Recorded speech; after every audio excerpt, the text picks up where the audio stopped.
So my name is Claire Narraway. I lead the research team at Earthwatch Europe, designing the methodologies that you guys do when you go out and collect data at your tiny forest sites, and then using that data to produce our annual monitoring reports, but also starting to write publications using your data to inform how Miyawaki forests are implemented and grown across the world.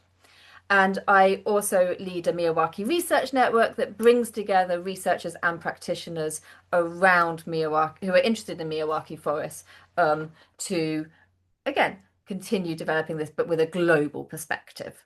So everything that you're doing is feeding into this amazing research portfolio. And so we so it's really important that the monitoring meets what you want, but also meets our aims and is also very achievable and hopefully fun for you. I want to make it as fun as possible. We do things that we enjoy more. And so this is why Divya's been giving me loads of great feedback from you guys on what you're finding easy, what you're finding hard. And we've also noticed some things as we've gone through the years that we've been wanting to change for a while. We've been working through different ideas in the background, and we've come up now with some that we think are pretty good that we would like you to try and gather that feedback so we don't implement something that doesn't work for you, because it's really important that it works for all of you. And so that's what this meeting's about. And so we are going to go through sort of a bit more about what our monitoring aims are with Tiny Forest. And then I'm going to introduce two new methodologies that I would really appreciate you guys trialing.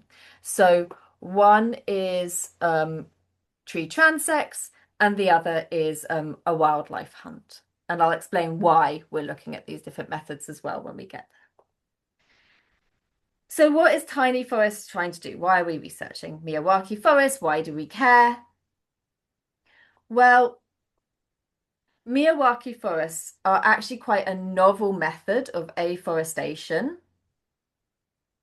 They were, I'm so sorry. I'm trying to move this. Yeah, we got on to the next slide. Okay, that's fine. So I'll just try and ignore it in the middle. Miyawaki forests are quite novel. So Professor Akira Miyawaki developed the methodology in around the 1970s in Japan to grow native forests faster than you can by relying on traditional, more successional afforestation techniques. And he did this because the shrines that he noticed around the forests that surround shrines in Japan, he noticed that they were much more um, resilient to environmental perturbations. So when there were tsunamis and stuff like that, the monocultures and other types of sort of less diverse forests would be more likely to get damaged, whereas the Chinju no Mori shrine forests, they would continue standing. And so he really saw the benefits of native forests, and he wanted to develop a methodology to create those more quickly. And he was a botanist, and so he really grounded everything he did in the botany. He produced the entire dictionary of every species of tree there are in Japan. I mean, the work that this man did in his life is incredible. And so he bases it all on phytosociological studies, only planting native species from that area that would have been found in that place without um, without human intervention, and creating really healthy soils. And as he planted this methodology, there was some evidence coming out that that the trees were growing faster, things like that, and all of that, and it was taken and sort of is learnt by Shubhendu Sharma in India, and sort of he developed that into a sort of more. He developed that for his company, A Forest, where they sell the implementation of these forests across India. So he made them very tiny and things like that, and developed. He kept the core of the methodology, but really kind of operationalized it for selling across the world. Miyawaki did a lot of putting it across the world as well, but Shubhendu Sharma, I think, really kind of made it a bit more of a cookie cutter approach, basically, where you could take it off the shelf and he could teach people how to do it. And with this came with it some really huge claims out there over time. And so we see if you look on social media, you'll hear huge claims about like 500 times biodiversity, 10 to 30 times growth in carbon storage to traditional planting methods, like really big claims. And yet, when we look in the academic literature, at least in the English speaking world's academic literature, um, those claims aren't well supported at all in evidence. And there's been a real uptake. These claims have really propelled uptake of Miyawaki forests, and they're now being planted across the world. And and this creates a really amazing opportunity to start really testing and evaluating those claims and how that's working across the world. We in the UK at Earthwatch Europe have one of the largest networks of Miyawaki forests globally. So we have planted over 300 Miyawaki forests across the UK. We are also supporting through our monitoring platform, monitoring in Germany, the Netherlands, and also in Australia. And so what we can do is we can pull together an amazing database where we can compare forest growth rates, forest success over both in the UK, the climate conditions in the UK, but also comparing it with success in completely other types of habitat and Mediterranean climates like in Australia, things like that, climates. And so in Earthwatch, our main research questions around what works and what doesn't work for tiny forest implementation. And do we see these fast growth rates when you don't excavate the ground as much, when you maybe excavate to half meter, when you rotivate versus when you do the full excavation? What about the number of species that you're planting? How does that affect biodiversity and ecosystem service provisioning by these forests? How does the surrounding landscape affect the ecosystem services that tiny forests can provide?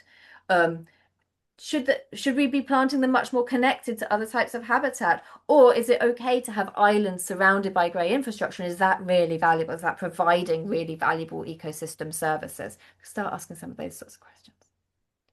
And what effect does participating in activities have on participants? So we know that there's an extinction of experience around nature, and we're planting a lot of our forests in areas that are actually quite depleted of high quality green infrastructure. So what are these bit forests being used? And if so, what experience, what effect is that having on people and communities as well? So both the social and the environmental benefits of tiny forests.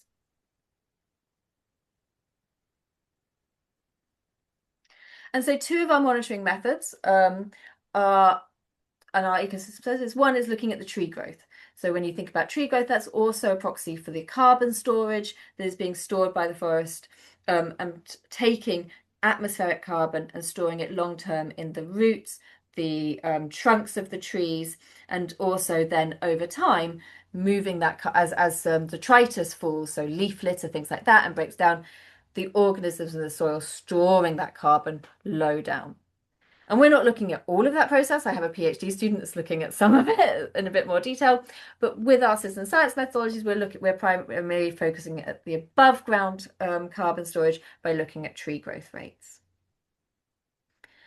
And so we expect that trees will do better when we follow the Miyawaki method exactly as he proposed, with a really good sort of meter length depth at least of ground preparation. And that ground preparation is only making sure it's decompacted and the soil is healthy enough. You don't have to do any ground preparation if those conditions already exist.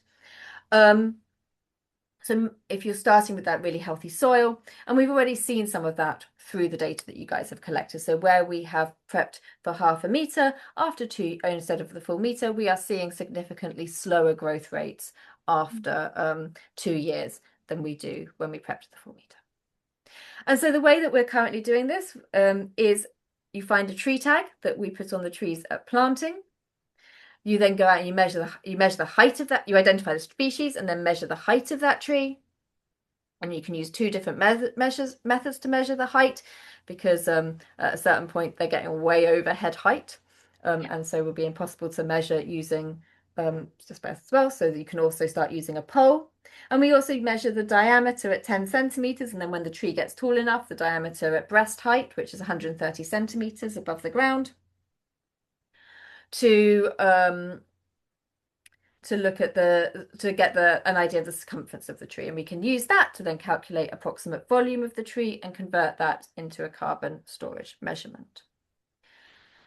And we created this methodology because we wanted to follow trees through life. We wanted to get a good understanding of survival of the different species in the forest and things like that. But we've had a big problems with tree tags. I'm sure a lot of you have experienced that. They fall Yeah. off. They get removed by people and animals. They get hidden under the mulch. This actual type of connector here can strangle trees, which then means that we're measuring the unhealthiest trees in the forest rather than just the normal Mm. trees. We have stopped using that. That was a very quick. As soon as we realized that it was starting to strangle trees, we now use a Stretchy. stretchy twine that stretches with the growth of the tree and will eventually just fall off. But that just sets you up to another thing that you'll lose the tag then anyway. Mm. So unfortunately, this methodology hasn't has proved a little. Oh, and it's also horrific going through an entire forest when it gets big and dense, trying to find all of these tags. It's not the easiest and most fun. We even had like a tree keeper who went with a metal detector to try to locate these tags, but yeah, I don't think Andy was also that successful in finding all of them. So yeah, I'm really pro this method, honestly. So we've tried a few different things, but the one that we've come up with that we think is most going to be easiest for you and most effective and get us a really great quality of data is using transects. And so transects basically, it's a very common methodology used to assess forests across the world. And you just lay out a line, and we're going to say that can be any length. Some transects have fixed lengths, other transects are variable lengths. You lay out a line, and you measure every tree that you find along that line. And some of the problems with that in tiny forests is that it can be a nightmare to move through the forest. And so to make that easier, transects you can cut the horizontal growth of the forest, not the vertical growth. Vertical growth will slow the rate at which the canopy closes, and generally the forest gets easier to move through once the canopy closes because all of that foliage and things like that get moved upwards, and you're left with the tree trunks that are easier to navigate through, and there's less understory. So, Yeah. We have the Whitney Tiny Forest where we can finally stand up without things whacking in our face. And it's probably 6 years now. So yeah, that's how long you might have to wait for your forest to get to that stage. I think. yeah. Yeah. And it's still going to be tough to get on the outside, but you can cut, as I say, a Wow. little width that you can move through to do that. So you pick any place in your forest that you think is representative of the forest, and you lay the transect from one side of the forest to the other. You then record the length of that transect, and you will measure every tree within 50 centimeters either side. So what that gives you is it's a 1 meter band transect, 1 meter width, and it's a band transect. So we know the area of the that you're measuring, and then you measure every tree within it, and it allows you to measure and you'll measure that whether or not those species are species that we know were planted in a tiny forest. Because quite excitingly, what we're starting to see in some forests is self-seeding by Mm. trees and birds, and this is part of that ecosystem that's being created by the Miroir forest, and it will form some of these successional species. So I've seen a load of sycamores at actually I think it was Maxwell Park in Glasgow um, on the forest floor. Super nice. And it also gives us a really great understanding of how density is maintained and varies across the forest, which then can give us a nice indication of approximate survival. We can work out, because we know what we planted in the forest, what approximate survival of the different species are from this. And so it really gives a really high quality of data that we can answer a lot of questions using, whilst I hope makes your life easier. We don't want to dictate where you lay the transect. We just ask that it is representative of the forest, and that it tries to go through the middle of the forest as much as it goes around the edge. And then you'll record the same data that you record normally. So for every tree, you'll say, I'm at this tree. You can use an app like Seek. You also, if you still have our tree guides, you can take those with you. Although if you've got successional species like sycamore, they will not be in our tree species guide. And you can use that to identify the species. You record the height, the diameter, the number of stems, whether or not the tree is alive. We would like to know if species have died as well. And you record the diameter DDH and the diameter at breast height if the tree is over 130 centimeters tall. And what else? And you record its place along the transect and how far away it is from the edge, because there can be things called edge effects, which might affect size of tree, things like that. Maybe the trees in the middle of the forest get a lot taller, things like that, than the trees at the edge of the forest. So basically, what we usually did when we tried it out was take a tape measure or a rope and just first put it along the forest, like, yeah, cover it from one end to the other, and then had another ruler that was like, or a stick that was 50 centimeters, and then just walked along it, and then measured all the trees on either side of that transect, the rope. Or is that does that work? Exactly. Yeah. We do allow you to enter the width of the transect and the length. So if you do slightly, if you feel like you're doing slightly more, you can enter that you've done a slightly wider transect. It's Okay. all a measure of area, so I know how many trees are in that area. If you do a slightly smaller transect, a smaller width, you would record that. But ideally, a meter either side seems to be, 50 centimeters either side, a meter total across seems to be a good representation and achievable.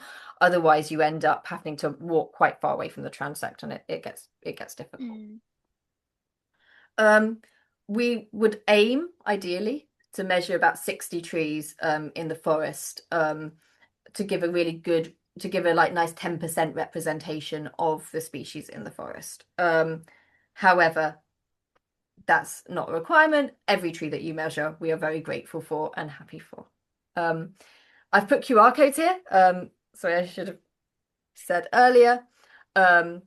One is to a Google form where you can enter the data. Another is to a feedback form. And Divya is putting in the chat the guide to this monitoring, which probably explains it much clearer than I just have. But you'll have time for questions in a minute. And the thing is, I'll be emailing all of this to you guys. So yeah, you don't have to save or like anything. So whatever details we want, I'll make sure it's all in an email and it all reaches to you. So yeah. And in the meantime, if you guys have any questions about this, One I quick think thing before, I just want to mention one quick thing. Sorry. Divya will also send you a PDF data entry sheet. I would advise that you use the data entry sheet rather than the data form in the field. I think the data form will be set up when it's set up properly on our portal, will be much easier. This is a trial. I've set it up on Google Forms, and I think it will annoy you at that moment. If you want to input your stuff on your if it's easier for you then to go and input your things into Excel, because following the same structure that I've provided, that Divya will send you, and I've provided in the PDF data collection sheet, rather than doing it on this Google form, please just email it to us. That's fine. I can then upload it directly into our backend side. But the data entry form is perfect. It sets it up exactly as we need it. I do acknowledge, particularly for this one, it's going to be annoying. because you'll have to enter each tree individually, and it's a Google form. So, it's just not as easy, probably. Um, I don't want that to be a barrier. But yeah, any questions on this one right now?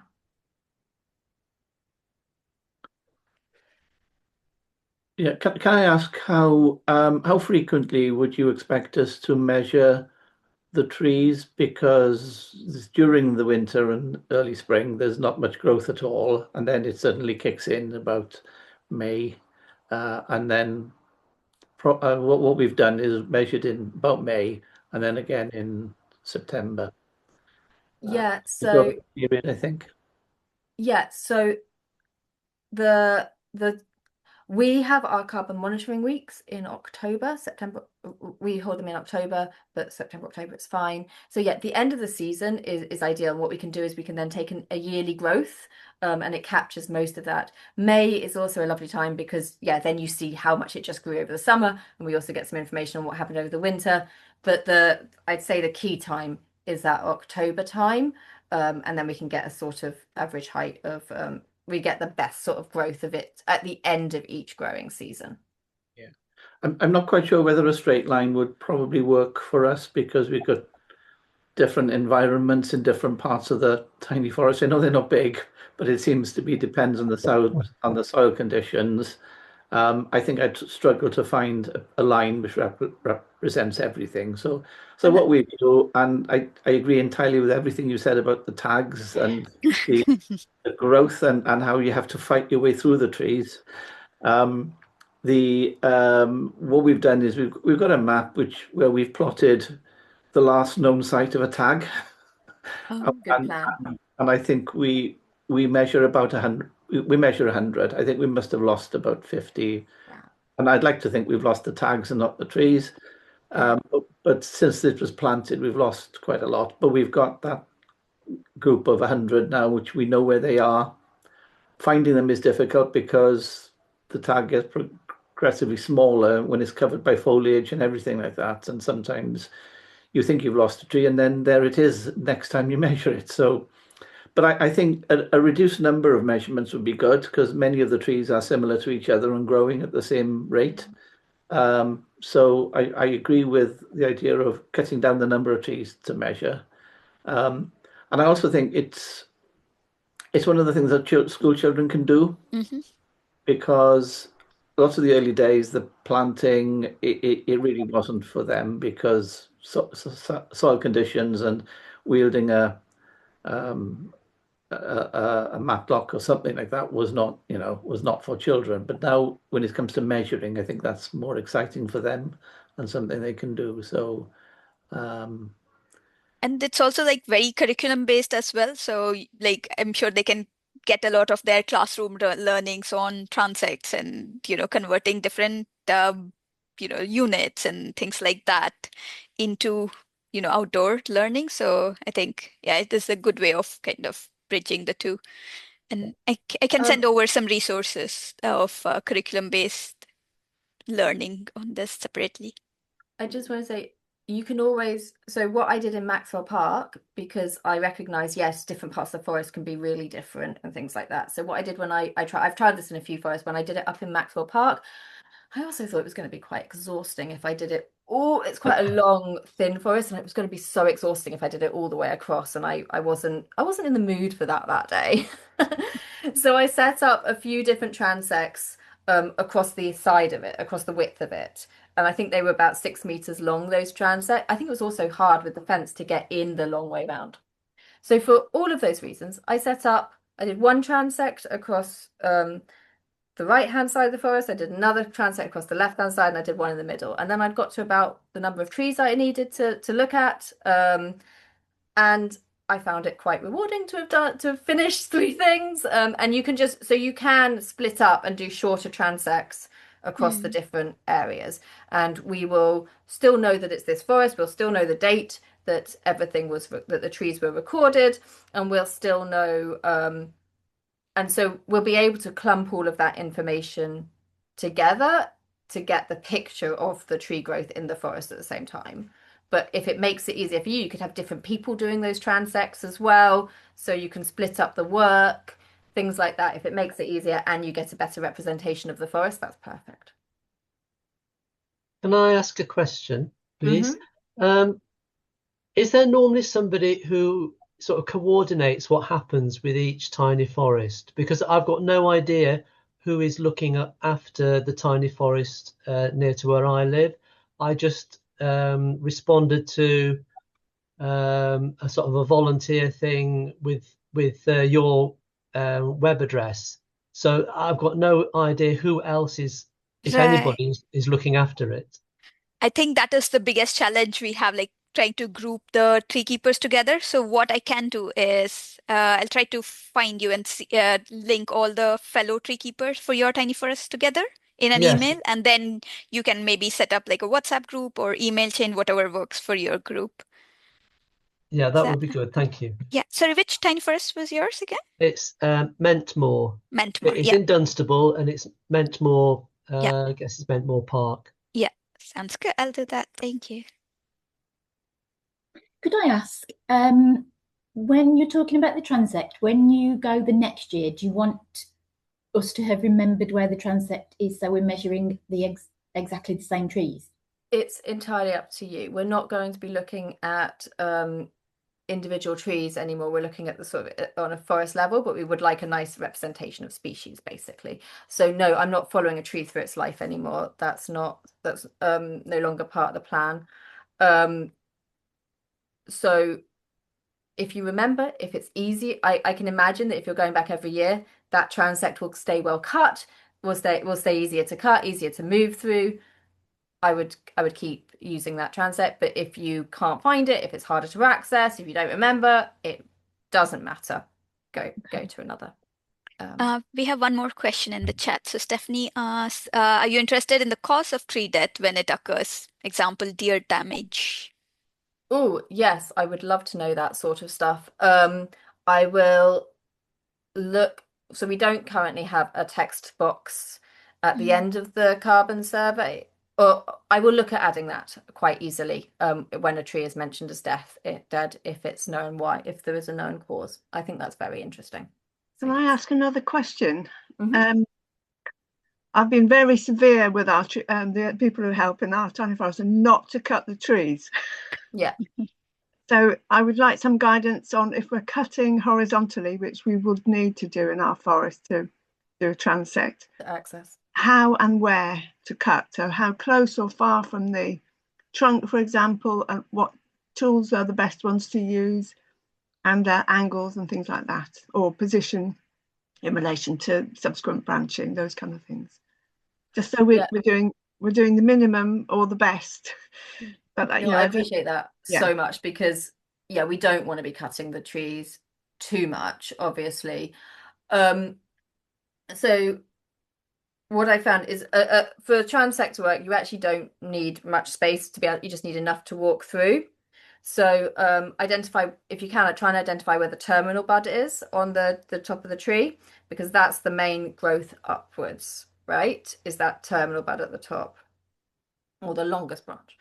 If you then from there you can cut any branch, and just don't cut that one. You can then cut the branches, they'll just be on one side. You're not going to be cutting all the way around the tree, obviously, just on the side of where your transect is, and you can cut those that you need to move through, but try not to cut too many. Leave everything there. I use secateurs, and I just do a sort of diagonal cut. The trees do fine with that, and keep growing upwards. I haven't had any issues with the trees. Will you give us a written guide on that? We can write that up as well. And a diagonal is which way? Is that way or that way?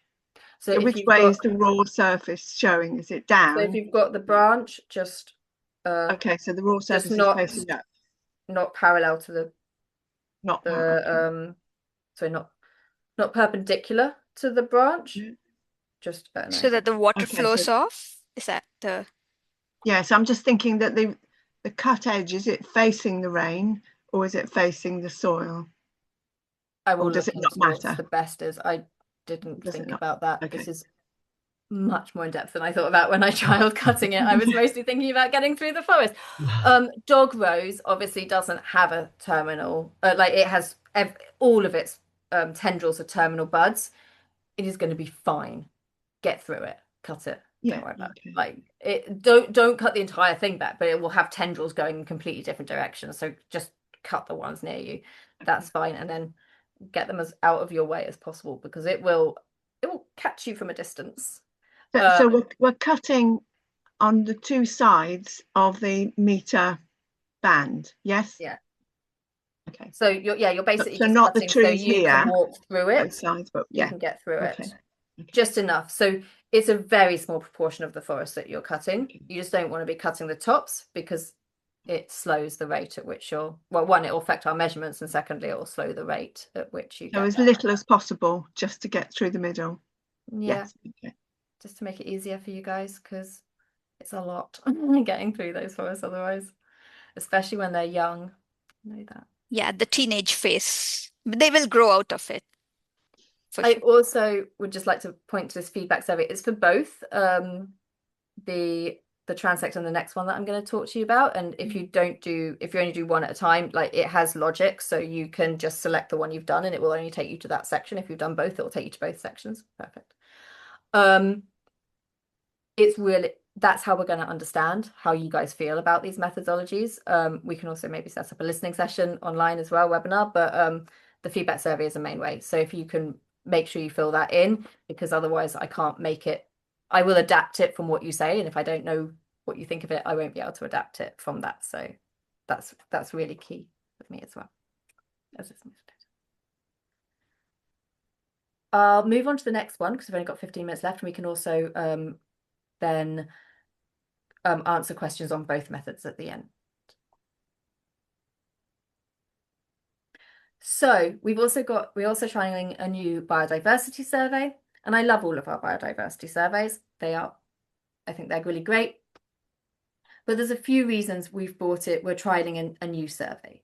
Firstly, is that I get so many questions of like, can we monitor birds? Can we monitor mammals? Can we monitor everything? Which is great because these forests do provide amazing habitat for lots of different types of organisms. And also they provide different uses. So I've seen bird nests in some of the tiny forests. We've had reports of bees nesting in tiny forests, all of these sorts of things. And it's so nice to be able to record that because that is so much more valuable than just that's showing that it's providing not just food, it's also providing a home, it's providing potentially water, it's providing breeding sites, it's providing, all of this sort of stuff is much more valuable than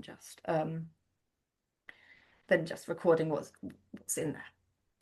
So we also want to make it fun, like everything. We also wanted to monitor what biodiversity is existing inside the tiny forest versus what would be there if we hadn't done anything, if it was the control site. So none of our current tiny forest methodologies really allow, our biodiversity methodologies really allow a control plot. And it's the only sort of ecosystem service that doesn't have that. And it's really key to be able to show, look, this is a benefit, this is an uplift that is caused by the presence of the forest, not just that it's an uplift that's just existing in the area generally. And so that's why we need control plots. I know it might seem weird that our control plot is amenity grassland, not a different type of planting method, but that's because what we're planting on is always pretty much amenity grassland. So how this methodology works is that it's 2 wildlife hunts, 5 minutes, where you go through in 5 minutes, you select your area, so it'll be the tiny forest in one place, and then it will be an area outside that is similar size, similar depth.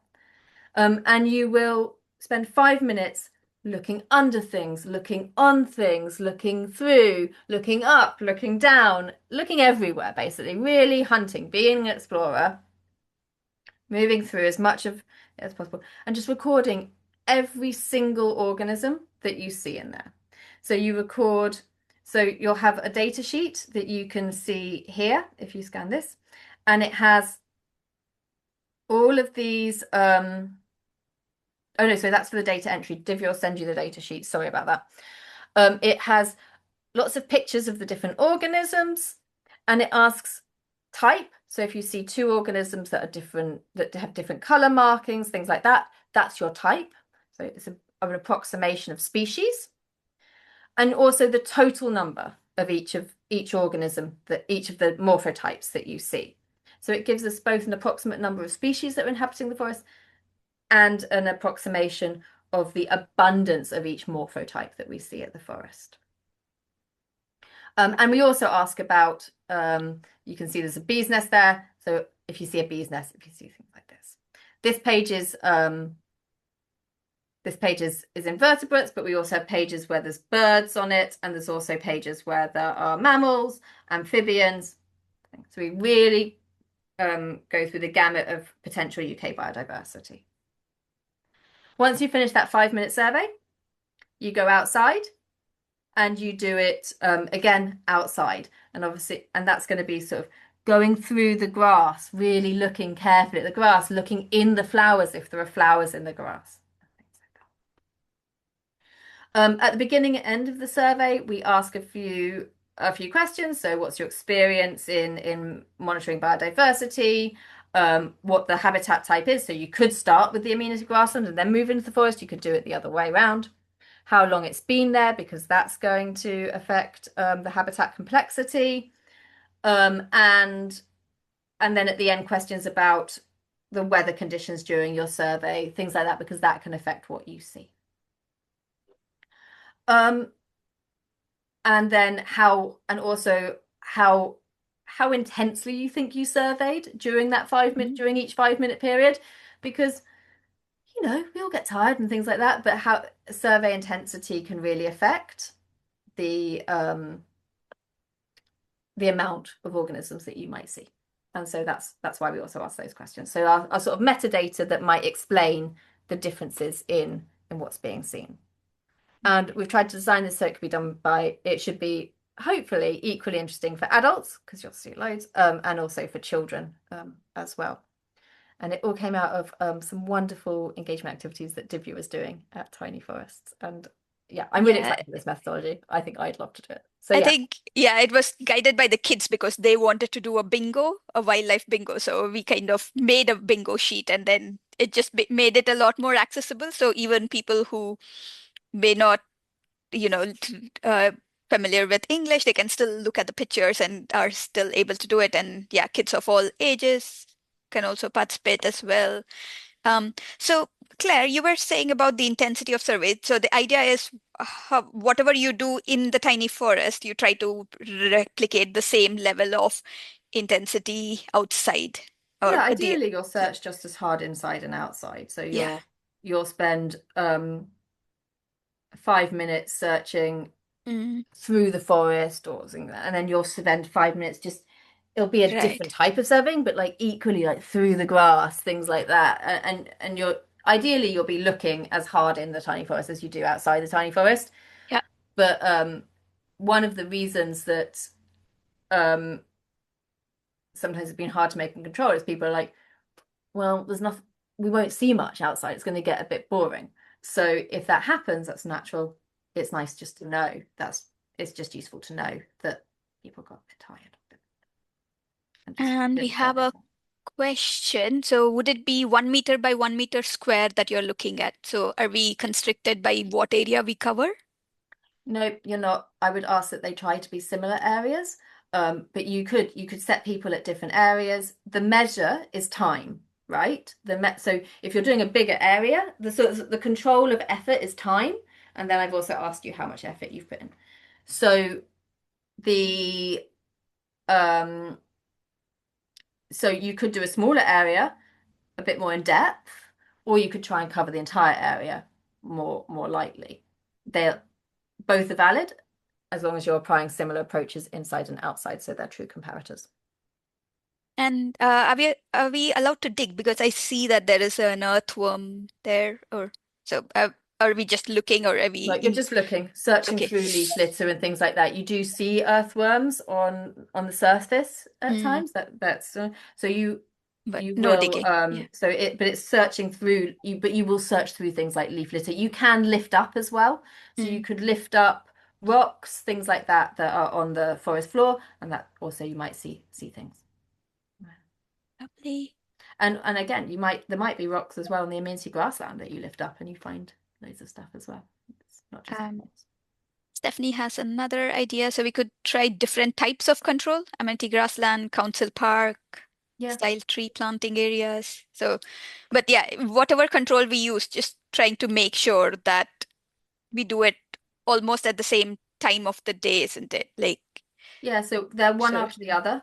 So whichever way around you do it, one after the other. I do have an option there for other types of green spaces. So because ideally we'll compare, so you can do it in different types. There is an ideal of comparing what the tiny forest replaced, because remember, this is an urban intervention that has, and it being able to show the benefit of that intervention for that space, if there is a benefit, there might not be,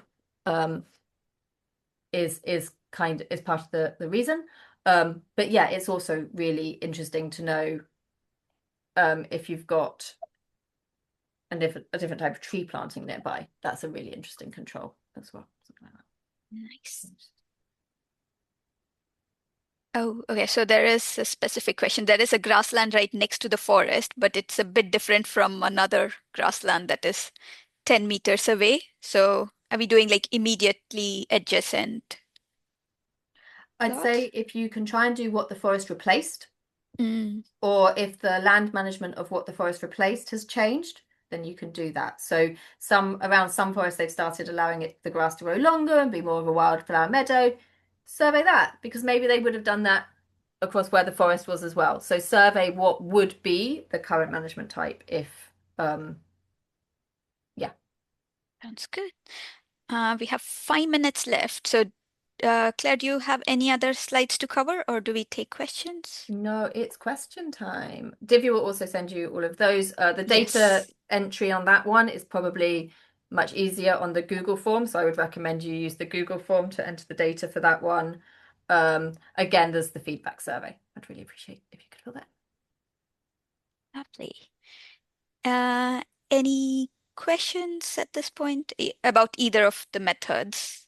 Happy to take that. Can I ask a question? Sorry, Go carry on.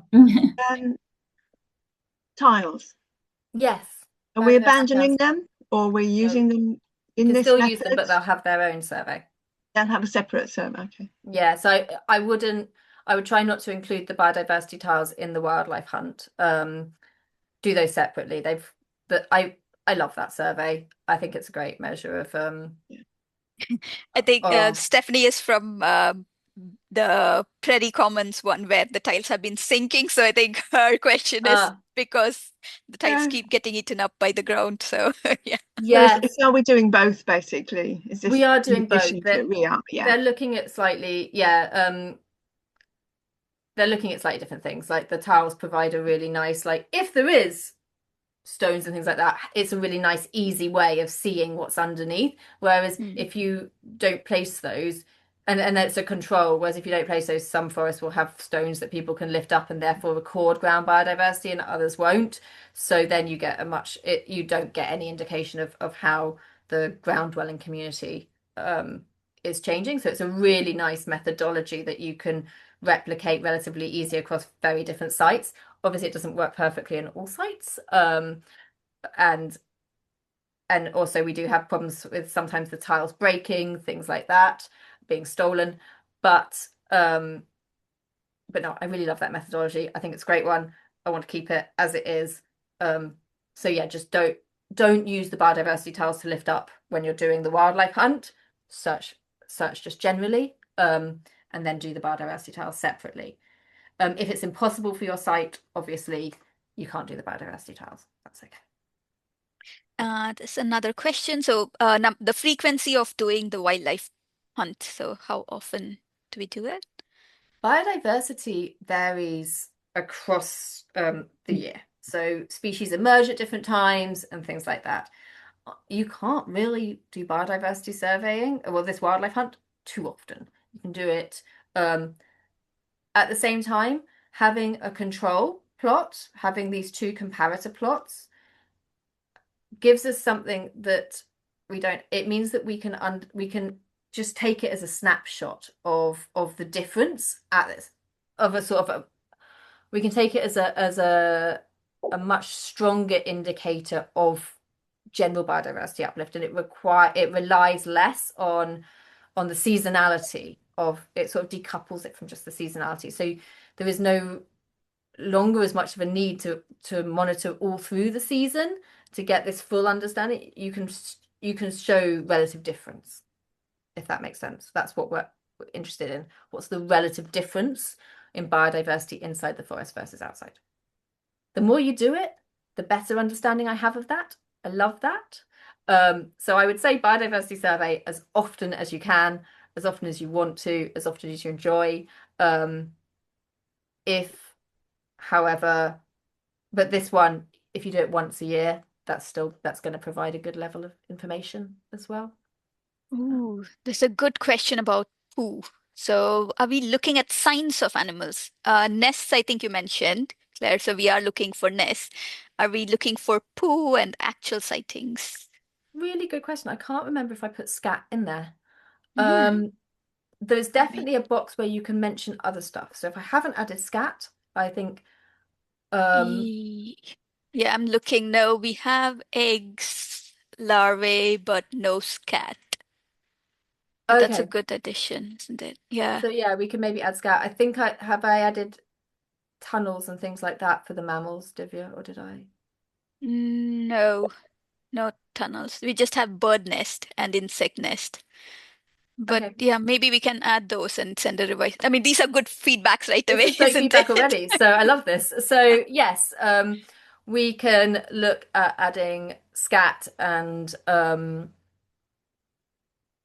things like that as an option.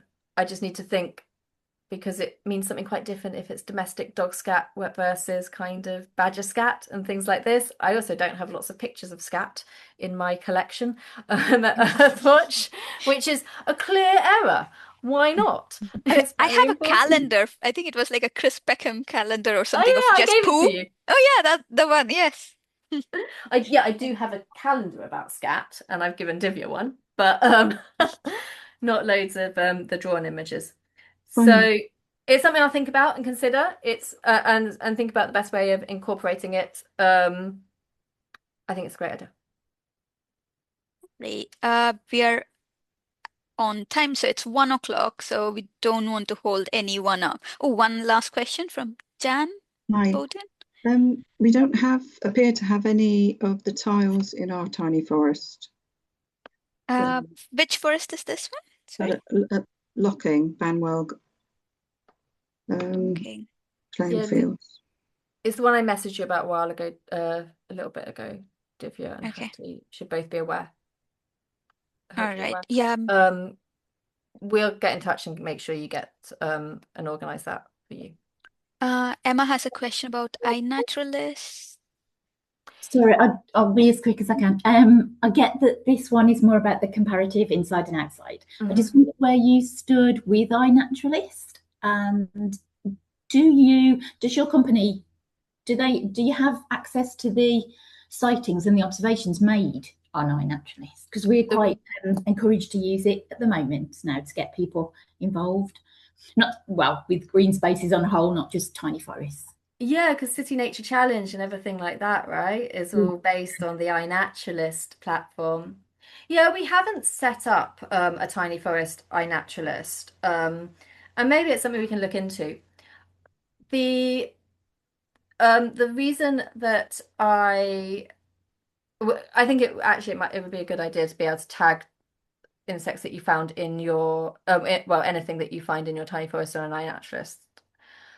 We haven't used it for this, particularly because we wanted directly inside out, so we want to control effort and things like this. There's also certain data biases in iNaturalist that, like, it's quite hard to photograph quite a lot of flying insects and things like that. So you get quite a bias in what you what's recorded, which is fine. But what I really wanted to get at is as much kind of a complete understanding of what's in the forest as possible. But I do think it's a good point that it's used in a lot of city nature challenges and things like that. It'd be great if tiny forests could be included those. And also,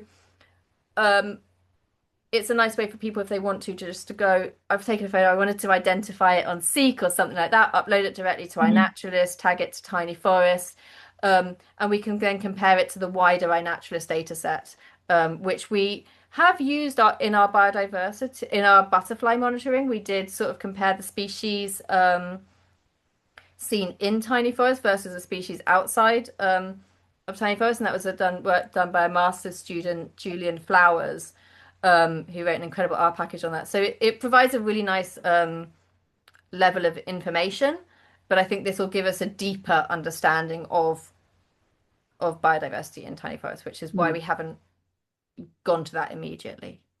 Yeah. Okay. Okay, I think we've covered most of the questions. The other question was, are we removing the tree tags? I think the answer is we are hoping to eventually, is it? So we don't remove your tree tags right now. Yeah. I would say the plan is that we also recognize that people will potentially want to go and measure, might still have a real connection to a certain tree with a tree tag in it, or might want to measure, or might not have time to measure 60 trees, which, you know, do a full transect, and just want to go and measure some trees that are on a sort of more ad hoc basis. And so the idea was probably to have the transect route, which is our preferred route of measuring trees, and then also allow some ad hoc monitoring through tags. We also do ask in the transect, if you find a tag tree, that you record that tag number. That's still interesting and useful information. It will allow some following of trees through their lifespan. So no, there's no immediate desire to remove all tags. We might stop planting new forests with tags, but I would still highly encourage, though, to remove tags if they are around the to the branches, around the trunk to a side branch, and then we can look at the long-term use of them. But this wasn't an immediate. We want to make sure that we get the methodology right, any new methodologies right, before we start undoing methodologies that might be imperfect but are still providing a good level of data. Lovely. I think we're 5 minutes over, so probably a good time to wrap up. I will make sure that everyone who has registered, I'll send all the resources, and yeah, any questions, you can always come back to me on those emails, and I'll also send the recording. So yeah. Thank you, everyone. I mean, you guys have been absolutely brilliant. I mean, like, yeah, it's just amazing to just hear and listen to all your experience and diverse perspectives and where you guys are all from in the UK. So yeah, lovely to have you all. And thanks, Claire. And hope you all have a good rest of the day. And